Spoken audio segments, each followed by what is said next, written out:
Good evening and welcome. My name is Kimber Scott and I will be your moderator for tonight's West St. Paul Candidate Forum. The forum is sponsored by WOW, Women of West St. Paul, ROCC, Residents of Color Collective, and West St. Paul Greenway Coalition. The purpose of this forum is to provide a platform for West St. Paul citizens to ask questions to the candidates running for office. In West St. Paul, and for running for office in West St. Paul for purpose of having an informed electorate. The sponsors feel this is vitally important for every election year.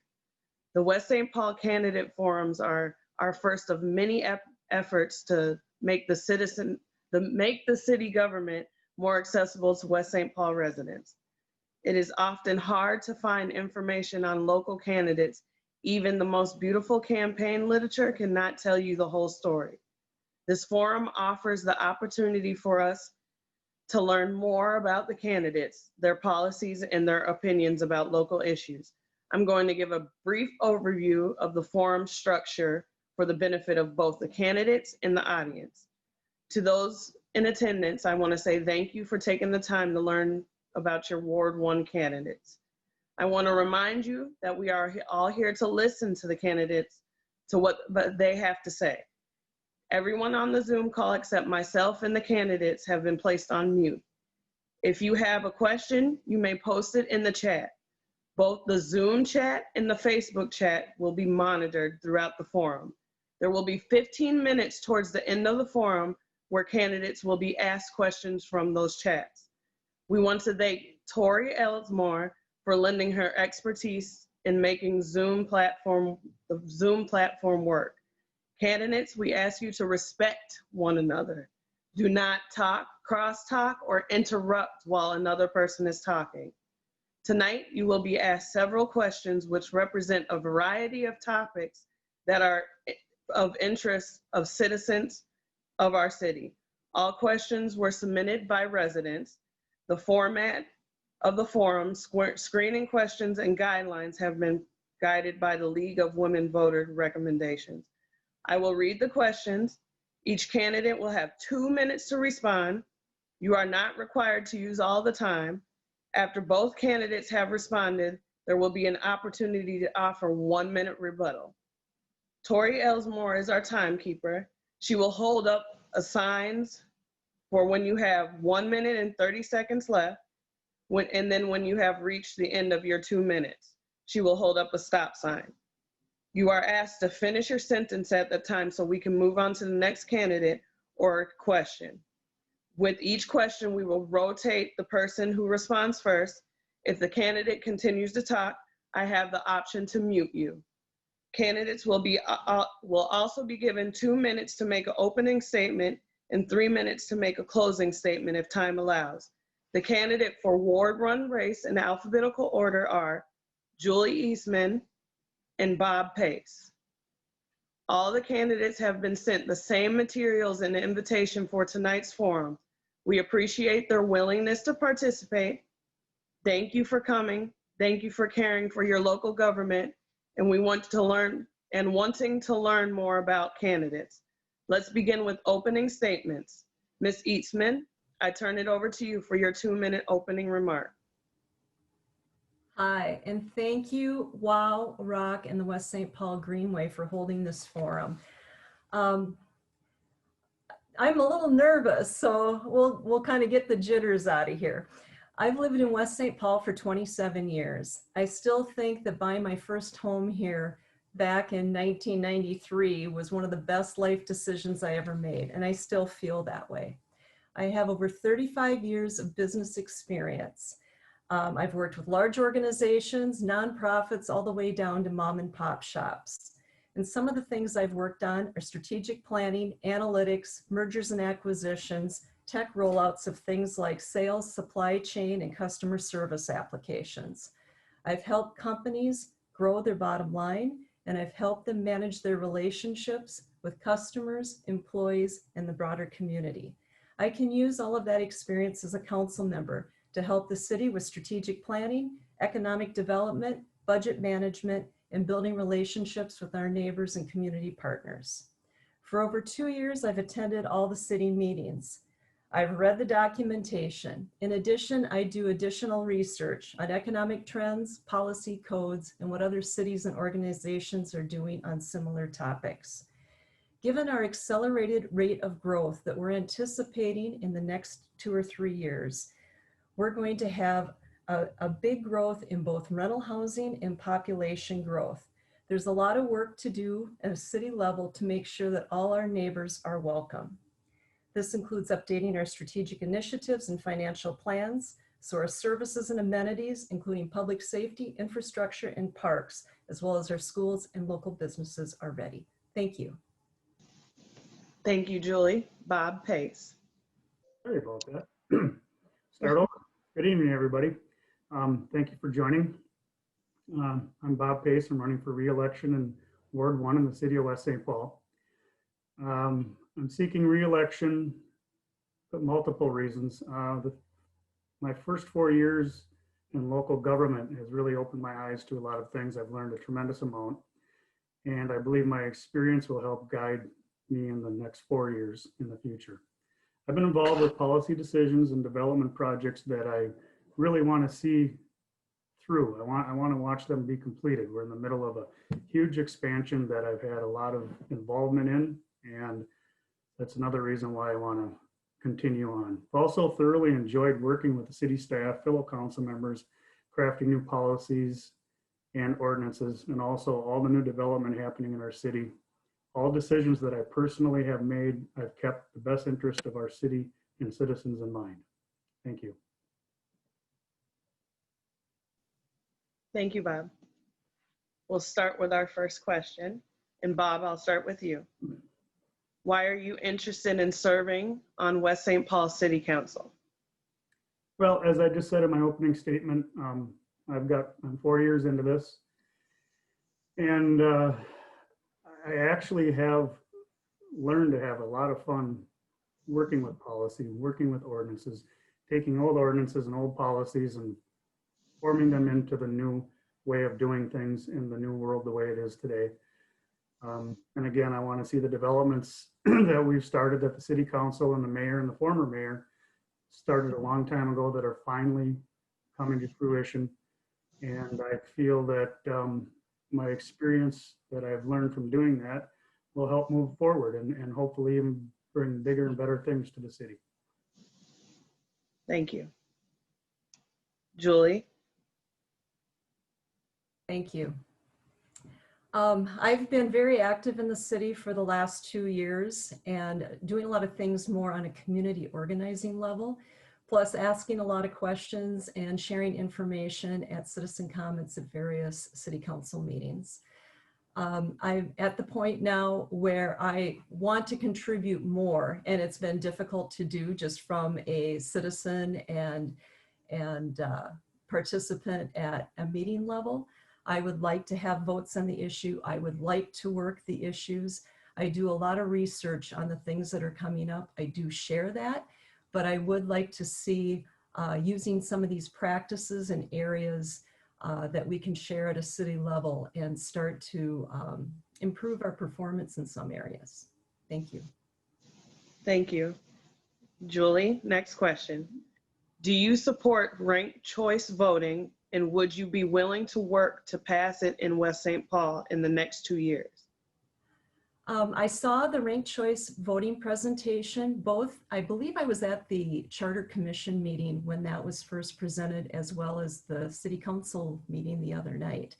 I do support ranked choice voting, especially as other cities and states get to that. So what I don't have the expertise on is how we'll be able to do that as just a lone city in Dakota County and how we might get there. But I am willing to have the conversations, and I definitely would like to learn more about it. One of the things that was interesting in the presentation at the City Council meeting was they were talking about how it can help expand the people that would run as candidates, because it saves them the expense in the campaign of running for in a primary. So sharing that kind of information and talking a little bit more about the benefits of how that helps our broader community with better candidates would be really helpful. Thank you. Thank you. Bob? At this time, I'll be honest with you and say that I'm not in favor of it. I absolutely would definitely listen to it and dig into the area more. But, you know, I'm a firm believer of what's broke, you know, don't fix it. I think the way our voting goes right now is awesome. And unless it were to become statewide, kind of like Julie said, the logistics of it could turn out to be a nightmare for the only city that decides to do it. But I think maybe the voters should speak on that. I think the citizens of West St. Paul should speak on it. Maybe it should be on the ballot as to what they want, because then they would get informed as to what they're voting for. Right now, I can guarantee over 19,000 citizens in our city, a very small percentage even know what ranked choice voting is. And I think before the city council decides to change the way we do things, I believe it needs to be vetted out much further. Thank you. Bob, next question. What specifically have you done or what will you commit to doing if elected to personally reach out to building relationships and involve renters, BIPOC community, LGBTQ, and other underrepresented groups in your ward or in West St. Paul overall? How will you go about it? Well, I think my voting stands on its own, and I would continue to do what I've always done, even before I was on the city council. But, you know, I voted for everything that there possibly can be that we've had for inclusion and you know, diversity, with all the special days and months and years that we've devoted toward all of that stuff. And I would fully support anything. I mean, I personally have a niece and a nephew that's African-American, and growing up as teenagers and now they're in their early 20s, definitely have had some issues. I mean, there's just no way getting around it. And I would fully support any forums or any support or anything as a council member to move that forward. Thank you. Julie? Thank you. Some of the things that I would do, and I have spoken up about at the council meeting twice. I want to know what the diversity and implicit bias programs that we're going to start instituting at a city level, both for our staff and our city council.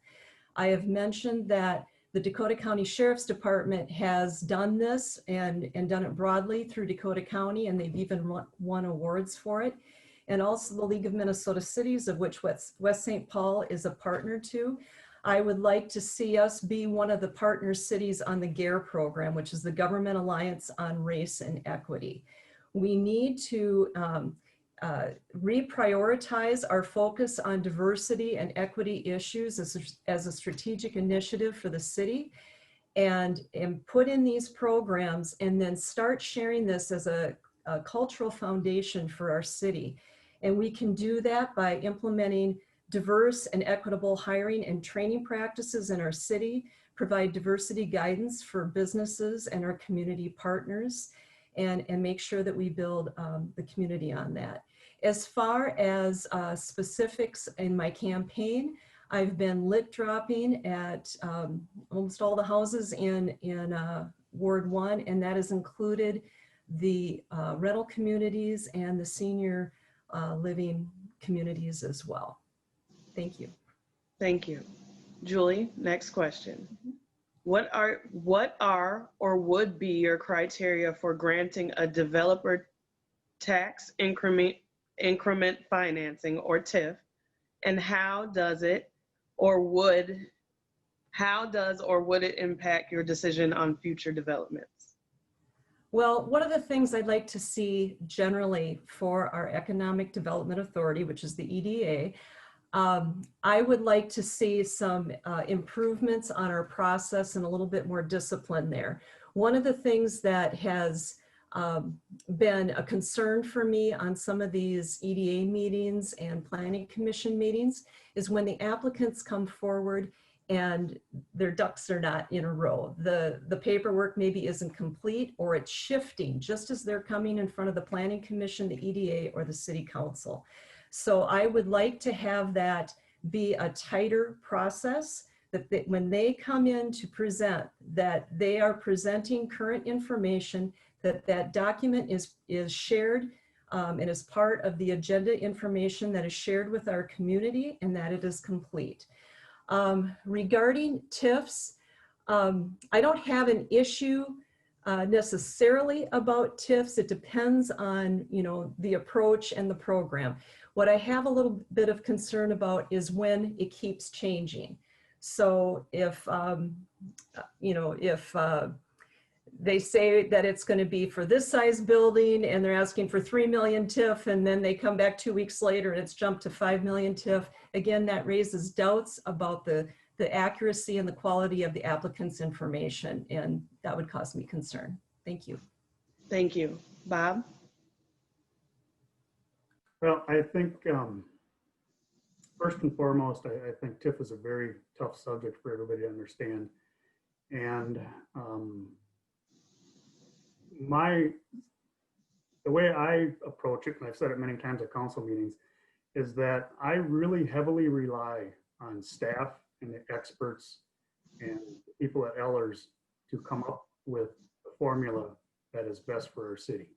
And I believe over the last 4 years of watching that and learning how that works, I think our team is very, very good at it. You know, we're at 3% as far as TIF tax issue, and the average is 3 to 7%. And some cities have 15%, which is outrageous in my opinion. We negotiated quite a bit. I mean, there were some problems going on with the current development possibly at Kmart, and we negotiated back and forth, said yes, no, yes, no. And I think that's just part of the process, part of the policy. We all need to keep the taxpayers in mind when this happens. But in the same token, people need to understand, and it took me a while to figure it out, but I spent a lot of time on it. People need to understand that just because we give TIF to a particular developer, that absolutely does not mean there's money coming out of the individual's pocket. And matter of fact, in the long run, it'll help us. There's not even a question that it'll help us. Not to mention the amount of money that the EDA ends up pulling in because of each project.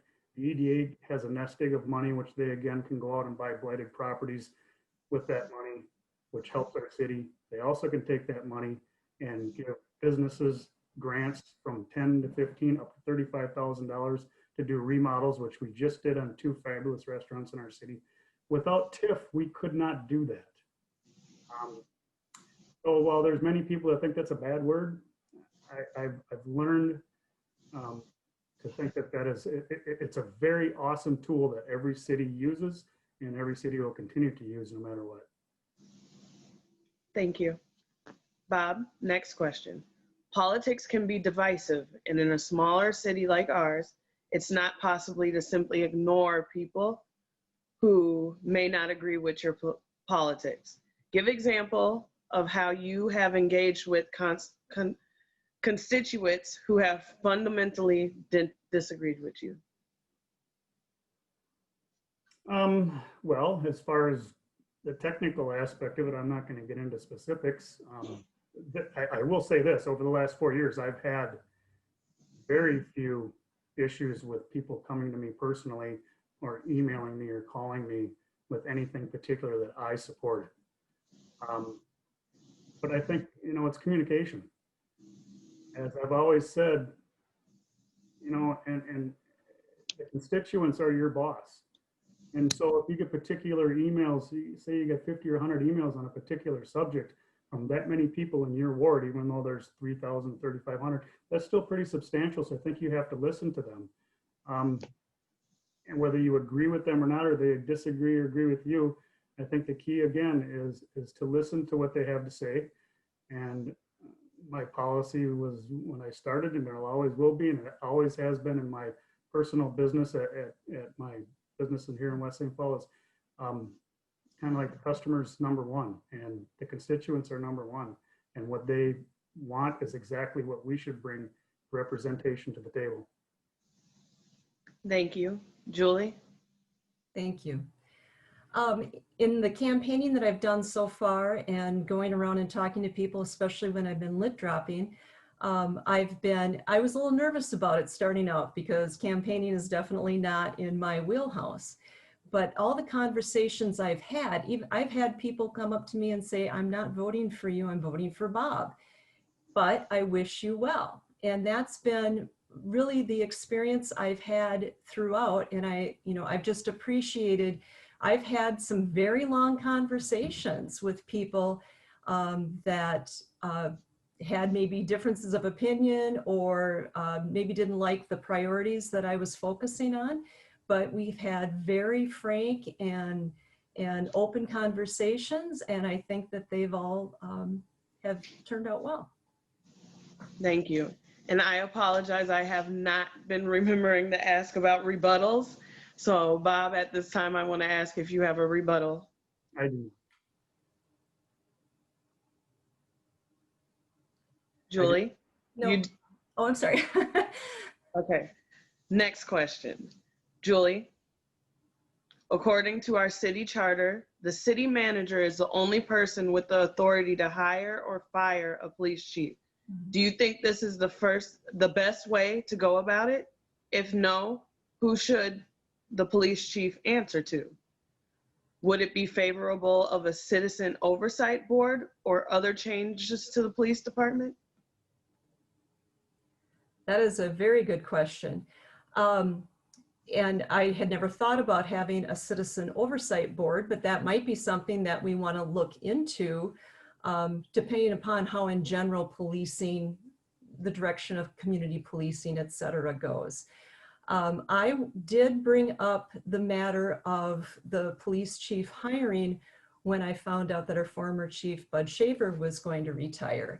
And I had had conversations with 3 Dakota County cities that had police chief hiring in their recent history. And they all, got back to me and provided great insight about things that just happened, what worked, what didn't, and what they would recommend.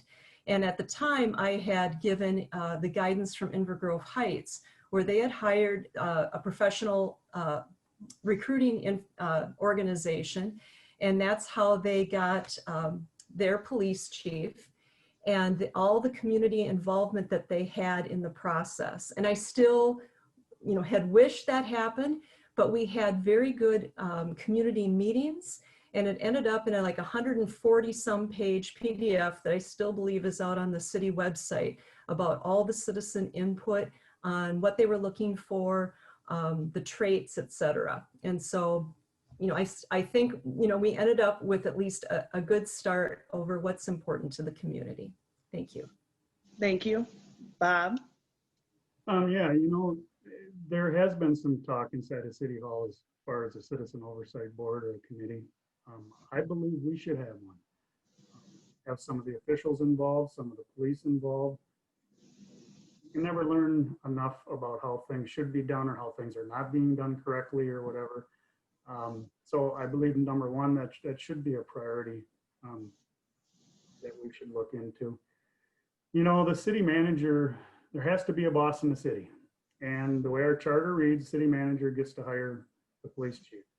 And there was a fair amount of citizen input. Now, does that mean that we should spend the money and go out and hire a firm to, vet out a police chief, which in our situation, maybe that still would have turned out to be our current police chief, Brian? It'd be interesting. I personally have no problem with the city manager hiring the police chief. He's the direct boss. He interacts with them 24/7. He's the one that hires and fires all the staff. So I'm okay with keeping that way. Maybe in the future we could look at something different, but maybe that's something the Citizen Oversight Committee or board could look into and investigate more and, maybe make a change. I really do think that the oversight board is kind of important because you can't get enough information from the folks out there. Thank you. Julie, do you have a rebuttal? Um, I don't. Thank you. Thank you. Bob, next question. Several recent projects have required a conditional use permit and changes in zoning. If you could change one thing in our zoning code, what would it be and why? That's an easy one, parking. I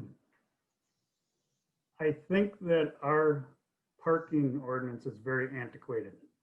You know, our council did something really, really cool and really different. I never thought it would happen when we decided to, you know, work with Foodsmith on Smith Avenue. They basically have no parking lot. You know, in the old days, there's not a chance that place would have ever been allowed to open up without a parking lot with X amount of spots per person, you know, all that. And I really believe that we need to change the ordinance. I'm not saying we need to get specific down to a certain car count. Maybe we do where, okay, if you have an apartment building, it's this. If you have a grocery store, it's this. If you have a restaurant, it's this. But I really believe that each project should be looked upon as an individual project by itself. And the planning commission and the council and staff need to work together to decide, okay, does this work? Does that work? And move on from there. So that's one thing that I said, if I'm reelected, that's going to be on my like #1 to-do list, to look into the parking in our city and make it more, how should I say, user-friendly and business-friendly.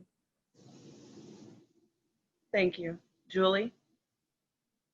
I don't have anything specific to the code. I do appreciate the changes that are being looked at by the Planning Commission and then the council on, for instance, like in the environmental side, where we've usually asked for things like the native plantings and the dark sky lighting, stuff like that. They're going to start making those requirements part of the code and the standards. So I think that is a good move. One thing that I would like to see, this isn't a code, but what I would like to see for all the conditional use permits, you know, things of substance, is I would like to start having a community meeting similar to what Dominion did at Kmart for that development. I think having a broader community session, explaining things ahead of time is a positive thing for our community and a positive thing for the person seeking development. It helps them build relationships with the neighbors who could potentially be their customers or their employees going forward. Thank you. Thank you. Bob, do you have a rebuttal? I do not. Okay, Julie, next question.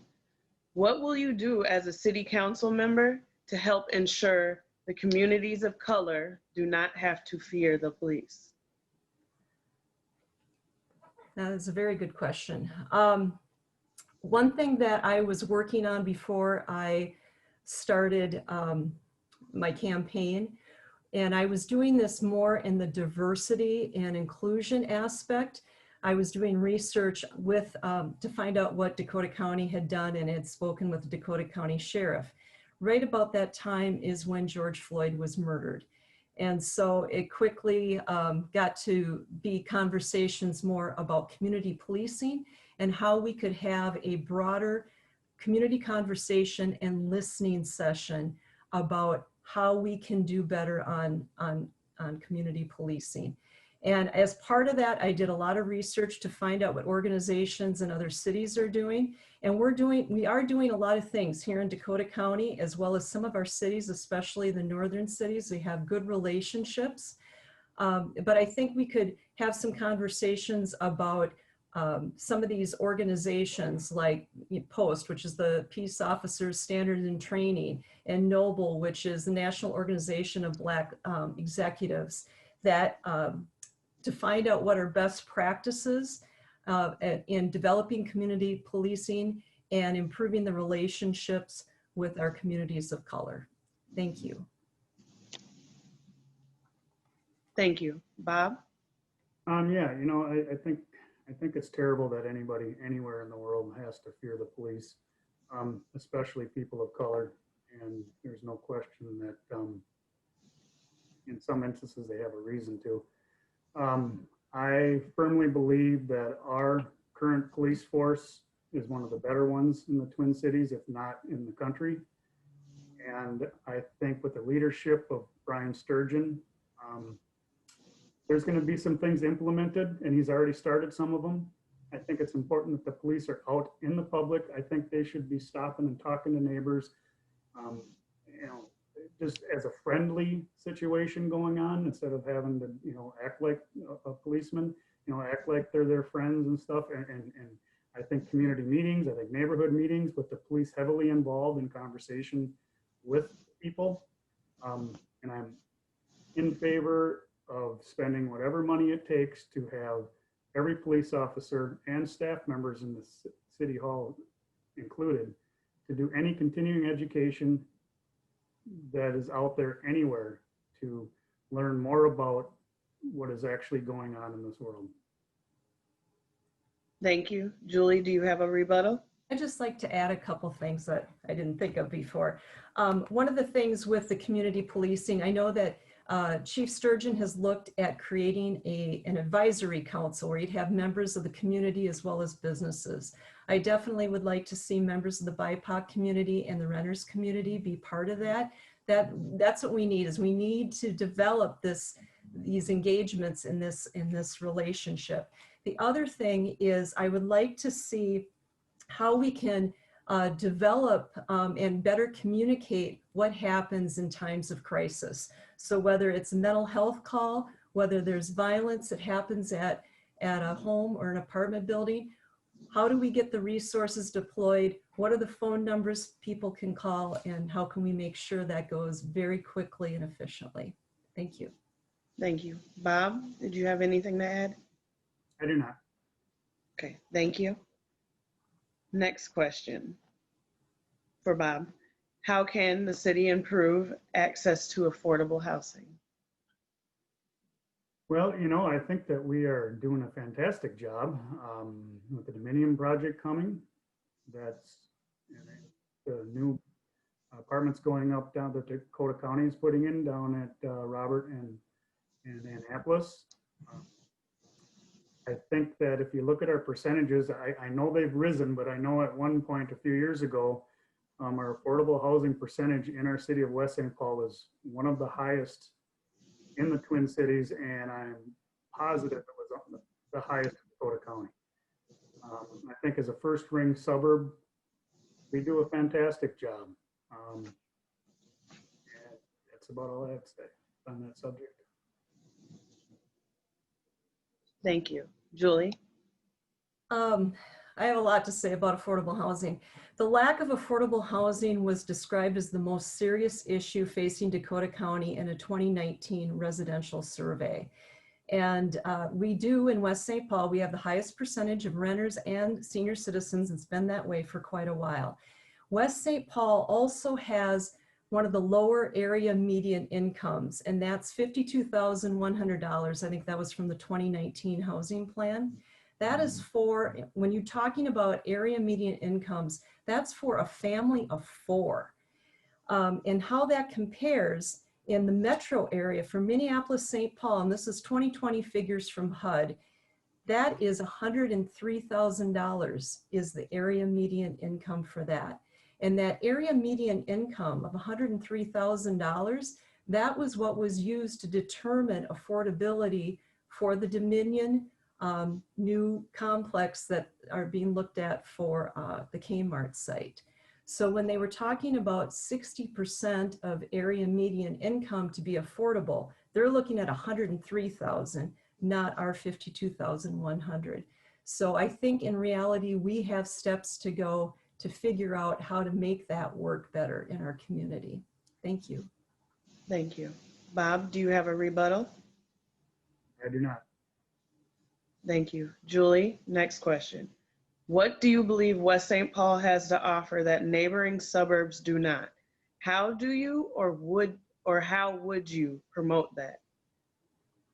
Well, we have one of the most engaged and passionate populations, and we're known for it. So that's a very positive thing.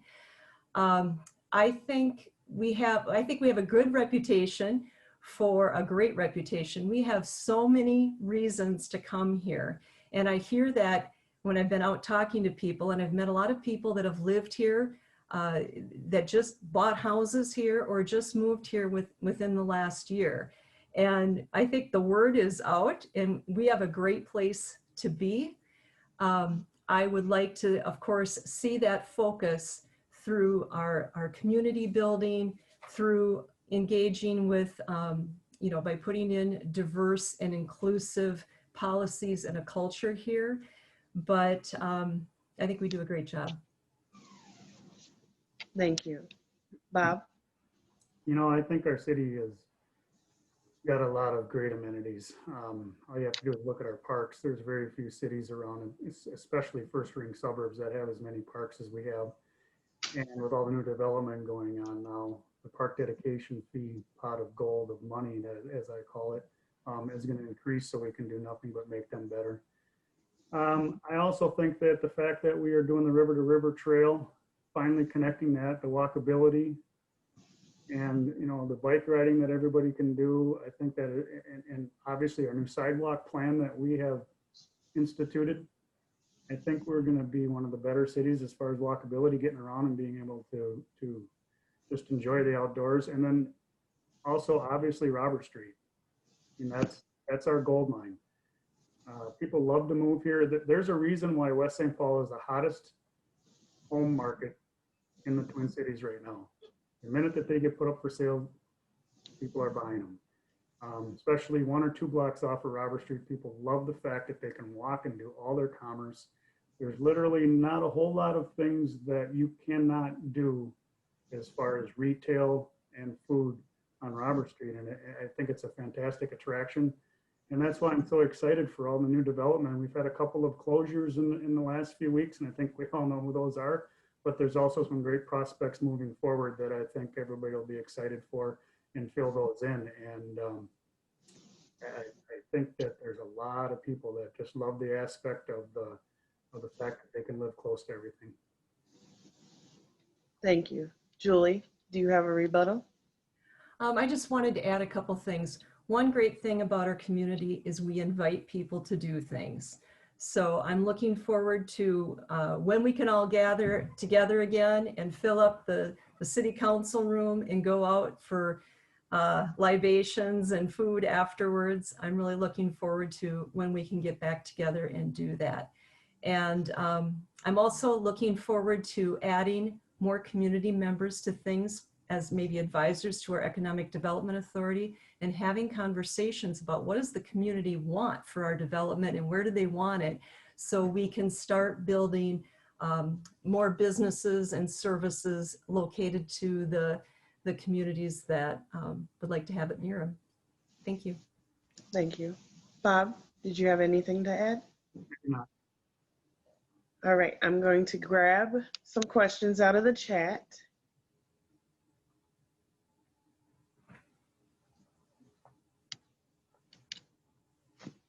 Bob, first question. It seems the staff presents their position on items to council frequently, just accepts their recommendation, but staff are not elected officials.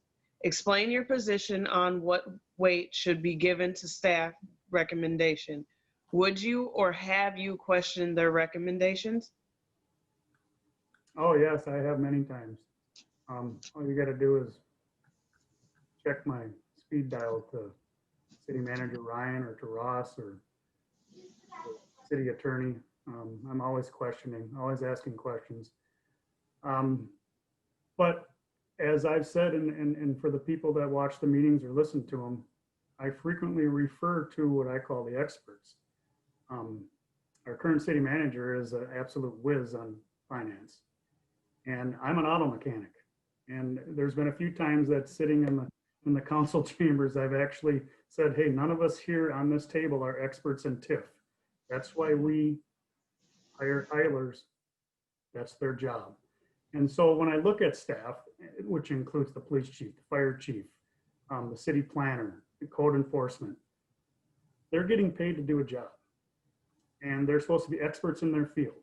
City council is supposed to take all their expertise along with input from the citizens and make their decisions. That's actually like I said in my opening, I totally thoroughly enjoy that. I don't necessarily think staff is right all the time. I mean, not even close. There's quite a few things that I fought for. You know, when I was told that, no, you can't change the sidewalk situation as far as who, you know, who has to pay for it. And I said, no, it's time we get to the, you know, the new times here where the sidewalk expenses are spread throughout the entire city, not just the person that it's getting built in front of. And I got a lot of kickback from staff. And I said, I'm not going to quit until we change this for the betterment of our city. And so it may seem at the council meetings that we just listen and take staff at their word, but during the open council work sessions and during when we're all at work as council members, we're constantly emailing back and forth, talking on phones, hammering things out, trying to do what we got to do to come up with the best informed decision that we need to make.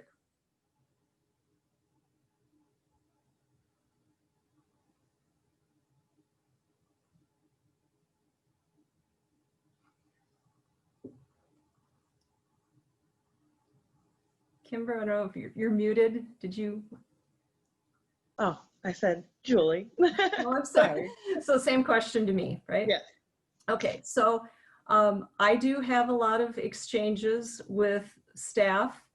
You know, I'm sure that it's almost like me being on the council because I probably bother them just as much as any of the sitting council members do. But I believe I enjoy and I appreciate the hard work that they do, and they do have a good perspective. But I am who I am. I'm always going to research. I'm always going to find out what are other people doing in similar situations and ask a lot of questions. And that if I'm on the council, I will continue doing that. And I will be asking questions, not only of the staff, but obviously the people that are looking for applications for business development or for changes. And I also strongly encourage citizens to ask questions, bring things up, bring up your ideas. We all work for you. We're your city council, we're your city hall. You pay for us, it's your right. Thank you. Thank you. Bob, did you have a rebuttal? I do not. Thank you. Julie, next question. List three items of concern specific to Ward 1, and what will you do about them specifically? 3 specific items for Ward 1. Well, I definitely would like to see some additional development, especially closer to our rental communities. So I want to hear from them about ideas. What kind of businesses and services do they need that would make it more accessible to them, particularly for folks, you know, that are just going to walk to those businesses. So whether that is a coffee shop, a daycare center, you know, maybe they want some type of, you know, mini grocery convenience store. I think that is desperately needed. And so that's one thing. I also think I would like to see some additional improvements to our park. And I've had conversations with Dave Schletty on this. I've heard a lot about skateboarding and skating amenities. And there might be ways that we could add something to the sports complex very cost efficiently. And we might, you know, be able to do some things as well to that horseshoe pavilion. And I would love to see where we could get more power so we could have bands from time to time and other musicians, as well as maybe some other events. So, thank you. Thank you. Bob, same question. Well, I think any of the ideas that I would have for Ward 1 would pretty much include the entire city of West St. Paul. I mean, I want to make sure that the new bike and ped trail along Oakdale gets finished. The development along the golf course needs to get finished correctly and to look aesthetically nice for the folks that live around it. I also think, I don't know if we'd have the room, but the idea has been brought forward. It'd be kind of neat to have a food truck park down within that development down on the golf course. and maybe some sort of an outdoor pavilion that people can gather.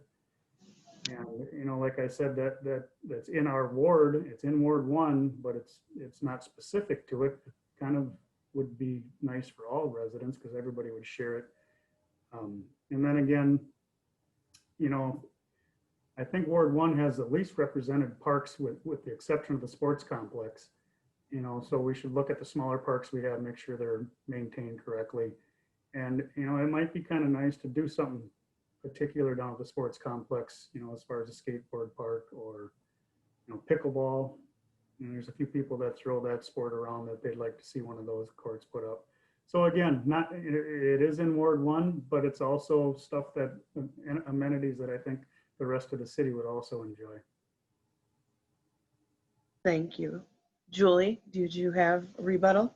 I just had a couple things to add. From the park situation, I have been asked if we do have the smaller parks where we might just have the one basketball hoop, and I've had requests, can we get to an actual, you know, full court or 2 hoops there for the kids to play on, and I agree with that. And then also, we desperately need sidewalks, and I know we have this in our plan and for you know, for future development, but we are sidewalk dry in my area in the northeast section of Ward 1. So I'd like to see some development there. Thank you. Thank you. Bob, did you have a rebuttal? No, I do not. All right, next question.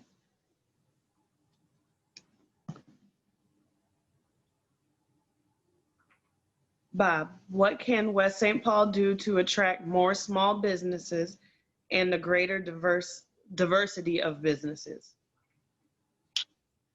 Well, I think that we have some programs out there. We have some, you know, small forgivable loans for some businesses. You know, one thing that I have learned, a lot of people say, what can we do to attract businesses and so forth? And people say, why don't we have a big men's store? Why don't we have this store or that store?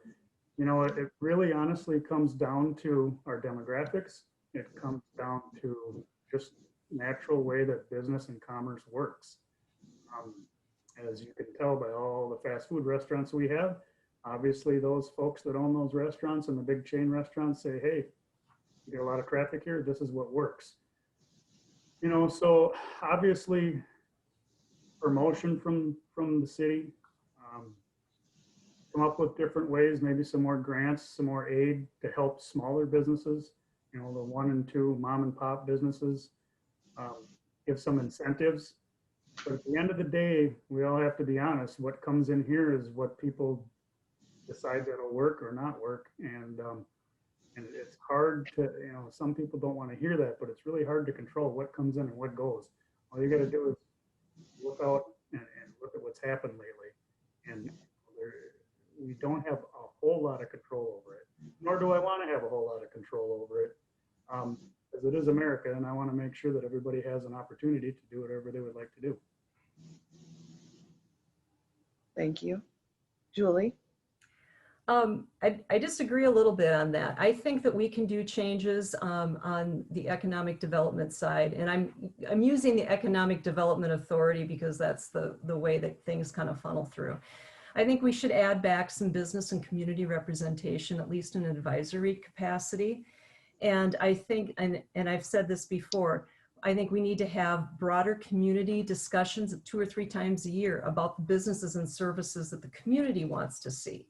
Then I believe that we should build a business development portfolio with goals and metrics, including things like what are the business mix that we're looking for? What are the types of businesses, including small businesses, how the programs, the grants, et cetera, how we can engage and develop and get more women and minority-owned businesses in. Also, workforce development for our residents. What are businesses looking for? What would compel them also to develop here? Maybe because we have a well-equipped residency that is ready to go to work for them. And we could work with some of these organizations as well as chambers of commerce and other business development organizations to identify opportunities and get some of those organizations to help tell the story of what a great opportunity they have in West St. Paul. Thank you. Thank you. Bob, did you have a rebuttal? Yeah, just, I don't disagree with what Julie said. The only thing that I will say, and I meant to say it earlier, if you drive up and down Robert Street, up and down Smith Avenue, and then go to our industrial section, everything's pretty full. That says something for our city. We have one industrial site left, one that's going to be redeveloped next. So we had two, one that will be developed next spring that got put on hold. So while, yeah, some businesses close and we need to do a good job of trying to attract other ones coming in, we're pretty darn full. Our percentage is up there with the top cities in the Twin Cities. So I think we're doing a pretty good job. Thank you. Next question. Julie, what do you suggest about bringing arts to West St. Paul? Well, I love the idea. I'm very happy and excited about what we're doing with the art park, and I would love to see more of that throughout the city. I had a conversation with one of our local artists just the other day about would we have opportunity, for instance, in the tunnel that we're building under Robert Street, maybe that we could have an artistic mural down there. That would be a great idea. And I said, I don't know how to go about it. That would probably be Dakota County property, but I think anything that we could do to add the talents and beautification in different areas across the city, I'm all for. Thank you. Thank you. Bob, same question. Yeah, I think the art park is a fantastic idea and thing that's finally beginning to come to fruition. I personally have donated a substantial sum to help get that rolling. I think it'd be kind of neat in every park that we have to have some sort of a statue or some sort of a plaque. I kind of keep to myself with my personal life, but I actually, a lot of people probably don't know this, I actually got a pretty substantial art collection myself, and I love all kinds of art. And it comes down to money as far as the city is concerned, but I think we could do a good job to pair up with some of the businesses in the city, the larger ones, and try to do what we're doing in the art park. Let's get some money together, and also down with the new development behind Hy-Vee and the way the county is going to make that really nice by the trail. I think there should be some statues and some art and just nice amenities to make our city look clean and look, make it stand out compared to some other cities. Thank you. Julie, did you have a rebuttal? No, thank you. Thank you. At this time, I'll open it up to you, Bob, for 3 minutes of your closing statement.